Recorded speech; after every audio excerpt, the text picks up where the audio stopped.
도망자의 삶을 살던 다윗이 아둘람이라는 굴로 도망을 했습니다. 이제 지금 뒤에 있는 사진이 진짜 이스라엘에 있는 아둘람 굴이거든요. 아둘람 굴로 도망해서 그 형제 그리고 아버지의 온 집, 그러니까 부모님도 같이 도망자의 삶을 살게 되었습니다. 아무래도 이제 공동체 속에서 다윗이 혼자뿐만 아니라 다윗의 가족들도 위험한 상황이기 때문에 온 집안이 이제 피신을 하게 됐는데, 거기에 환난당한 자, 또 빚진 자, 마음이 원통한 자, 이런 사람들이 어떻게 알게 됐는지 다윗이 있는 이 아둘람으로 모이기 시작했어요. 그래서 그 모인 숫자가 400명가량이 되었습니다. 사실은 이제 그 모인 사람들은 굉장히 신분적으로도 높은 사람들이 아니죠. 그냥 일반 백성이지만 굉장히 상처가 많고 아픔이 많은 사람들이에요. 그래서 400명이 모여서 이제 아둘람 공동체를 이루고 다윗과 함께 이제 같이 다니면서 생활을 하게 됩니다. 물론 다윗 입장에서는 혼자 이렇게 도망다니는 것보다는 같이 공동체를 이루는 것은 아무래도 힘이 되긴 하겠지만은, 그러나 또 한편으로는 그 사람들이 체계적으로 무슨 훈련이 된 사람들이나 그런 사람들이 아니고 사회적으로 굉장히 상처받고 소외된 사람들이다 보니까 좀 거친 면이 있습니다. 그래서 우리가 나중에 성경을 읽어 나가다 보면 그 사람들의 행동이 얼마나 좀 거친가, 나중에 그 아멜렉이 그 가족들과 그 재산들을 훔쳐갔을 때 다윗을 돌로 쳐 죽이자, 뭐 이렇게까지 얘기를 해요. 이게 그만큼 굉장히 거친 사람들입니다. 근데 그 사람들을 다윗이 함께 생활을 하면서 그들을 차츰차츰 이제 훈련시키는, 그러니까 지도자로서 하나님이 또 훈련시키기도 하고, 또 일종의 연단의 기간, 왕으로서 세우기 위한 하나님의 또 연단의 기간이라고 볼 수가 있습니다. 그래서 그들과 함께 어쨌든 공동체를 이루면서 이제 살아가게 됐습니다. 그리고 이제 다윗이 생각하기에 이 도망자의 삶을 연로한 그 부모님이 쫓아다니면서 생활하기에는 너무 부담이 되고 힘들 거라는 생각을 했어요. 그래서 다윗이 어떻게 고민을 많이 했겠죠. 그래서 부모님을 어떻게 해야 될까 생각을 하다가 모압으로 가서 모압 왕에게 부모님을 부탁합니다.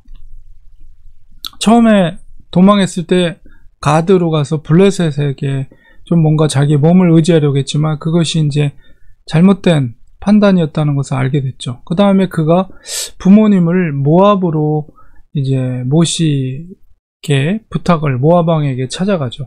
그래서 모압 왕에게 선의로 우리 부모를, 하나님께서 나를 어떻게 하실지 모르는데 그때까지만 우리 부모를 좀 부탁한다, 모압 왕이 이렇게 부탁을 합니다. 근데 감사하게도 모압 왕이 그 다윗의 그 부탁을 수용해서 부모를 그 요새에 모실 수 있게 허락을 하죠. 그래서 다윗의 도피를 보면 노베에서 가드에서 아둘람 굴에서 뭐 그일라로 갔다가 아둘람에서 이제 모압으로 4번 모압으로 가서 부모님을 거기에 부탁을 하게 됩니다. 근데 사실 이제 다윗 입장에서도 사실 모압 왕에게 부모를 부탁한다는 것은 일종의 참 쉽지 않은 결정이에요. 왜냐면 블레셋에서 그런 일을 당했기 때문에. 근데 이제 모압 왕이 다윗을 선대했던 것은 물론 정치적인 그런 것도 생각은 했겠지만, 그러나 이제 그 혈통에서, 다윗의 혈통에서 우리는 그것을 답을 찾을 수가 있는데요.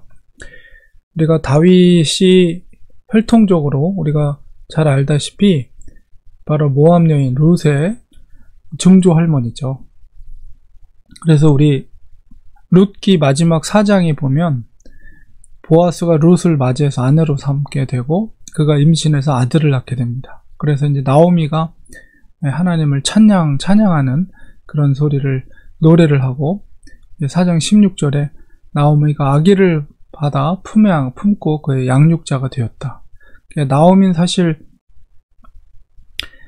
가뭄이 들어서 모압 땅으로 이주를 하잖아요. 원래 베들레헴에 살던 사람들이에요.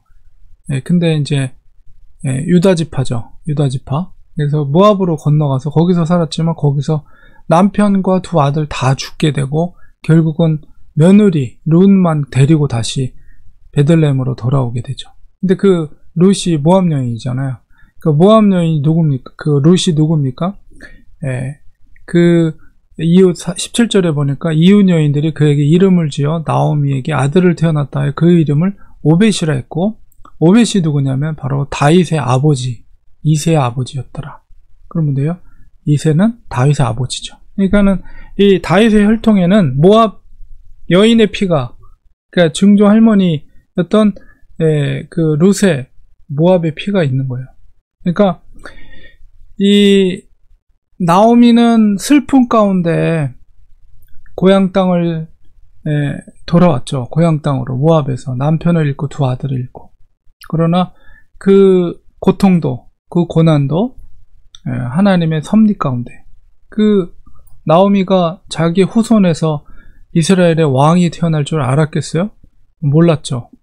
그러나 하나님의 섭리 가운데 룻을 통해서 바로 다윗이 태어나게 되는 놀라운 섭리를 이루게 됐는데, 그 섭리의 손길이 이 위기 상황 가운데 현재 있는 다윗의 부모님이 모압의 도움을 받게 되는 이런 일들을 이루어지게 됐다. 이런 걸 보면 하나님의 섭리라는 것은 너무나도 놀라운 거죠. 여러분, 우리의 자손들이 4대 후에 어떤 일이 생길지 우리가 알겠어요? 모르죠. 근데 하나님은 믿음의 사람들을 통해서 4대 후에 어떤 일이 일어날지도 하나님은 아시면서 그 일들을 행하게 하신다는 거죠. 그러니까 하나님의 일하심과 그 섭리는 우리 인간의 머리로 상상할 수도 없는 일들을 통해서 하나님이 일하신다는 겁니다. 그러니까 우리가 그런 걸 보면 정말 우리가 위대하신 하나님, 정말 놀라운 하나님의 섭리, 그러니까 우리가 섬기는 그 하나님, 우리가 믿는 그 하나님은 정말 우리의 상상을 초월하시는 분이에요. 우리가 어떻게 하나님의 그 지혜와 일하심을 알 수 있겠어요? 우리 오늘의 현재의 일들이 앞으로 우리 후손의 3, 4대 후에 어떤 일들이 될지 우리 알지 못해요. 그러나 하나님은 아시고 그 모든 것을 계산하시고 섭리하시며 일하신다는 거죠. 그러니까 우리가 하나님을 전적으로 신뢰하고 의지한다는 것은 그건 지혜로운 자입니다. 그것이야말로 지혜로운 자. 그래서 우리 22장 오늘 본문 속에서 5절에 보면 이제 그 모압 왕의 그 요새에 있으면 다윗이 얼마나 안전하겠어요. 부모와 함께 있으면. 그럼에도 불구하고 다윗은 선지자 갓, 그러니까 하나님의 말씀을 대언하는 선지자 갓의 말씀을 순종합니다. 사울왕과는 달라요. 사울왕은 선지자의 말을 듣지도 않고 자기의 생각대로 행동하잖아요.